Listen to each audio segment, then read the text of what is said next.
Dozens of people are reported dead in Syria following a suspected chemical attack. White House Press Secretary Sean Spicer condemned the attack as reprehensible, saying it, quote, cannot be ignored by the civilized world. Arizona Senator John McCain challenged the Trump administration to show Syrian President Bashar al-Assad he cannot, quote, commit war crimes with impunity. We want to warn viewers that some of the images in this report may be disturbing. For more, we turn to our NBC News chief foreign correspondent, Richard Engel, who joins us from London. Richard, what more do we know about this attack? Well, even on the scale of atrocities in Syria, this seems to be uniquely horrific. It happened around 7 o'clock this morning local time in a town called Han Sheikhoun, which is in the Idlib province. Locals describe they heard an explosion. They think it was dropped, that explosive was dropped from an aircraft. It could have been an artillery. But really what's important is what happened immediately after this explosion. It happened right in the center of this small city. People started choking. Some people couldn't move. They began to foam at the mouth, and some were immediately incapacitated. People were dumped into cars. The locals thought it was immediately some sort of chemical weapons attack. They were thrown into vans. People had their clothing stripped off of them. First responders tried to spray water on them to get this chemical agent off. One witness who's connected to an activist group there described how he went into a house and saw the people in the house just frozen in their chairs, unable to move. He said he tried to help people take off their clothes, get them out of that location and take them to nearby clinics.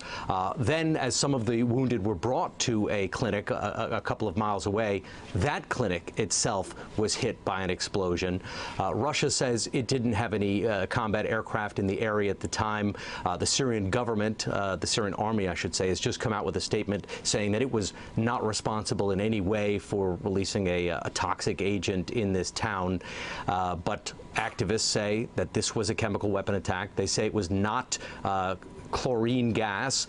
They say it was a nerve agent, particularly sarin gas, and the death tolls are still somewhat unclear, anywhere between 50 and 100 dead. Some of the death tolls are starting to coalesce around 58 dead, but those numbers do keep changing, including about 11 children. Richard, I was just going to ask that in those images that we're looking on the screen, it appears much of them were from the second explosion at the clinic, and a number of children who are on stretchers.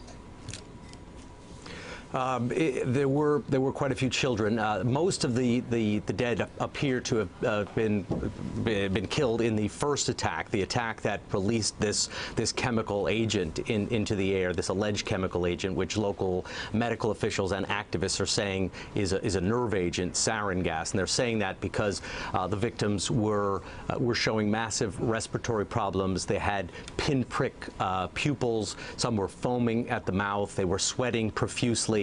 And they were frozen. They were unresponsive. Their systems just shut down, and what they could do is try and get the chemical agent off of them, wash it off of them, take their clothes, give them oxygen, but 50 to 100 people succumbed to their injuries and died. Richard, right now, who is responding to this? Who's responding to this attack?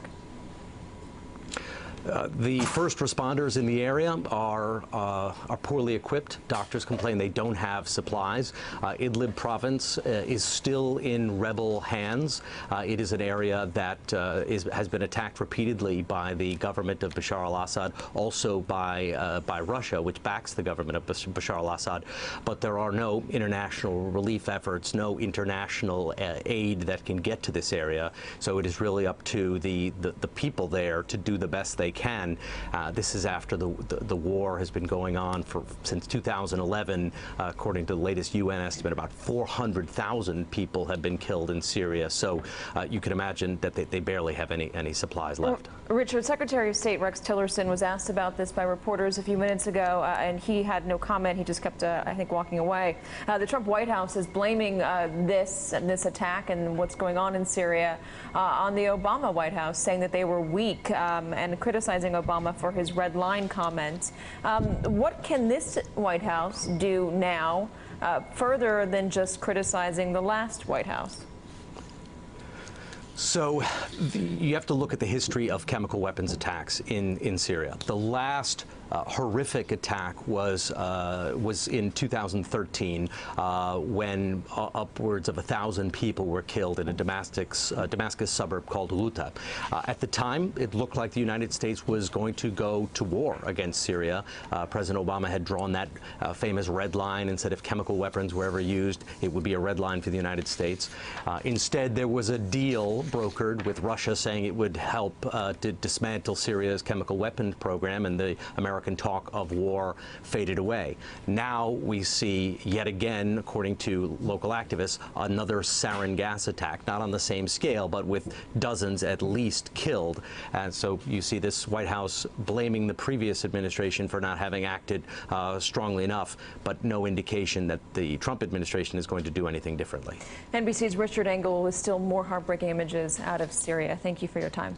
Hey there, I'm Chris Hayes from MSNBC. Thanks for watching MSNBC on YouTube. If you want to keep up to date with the videos we're putting out, you can click subscribe just below me or click over on this list to see lots of other great videos.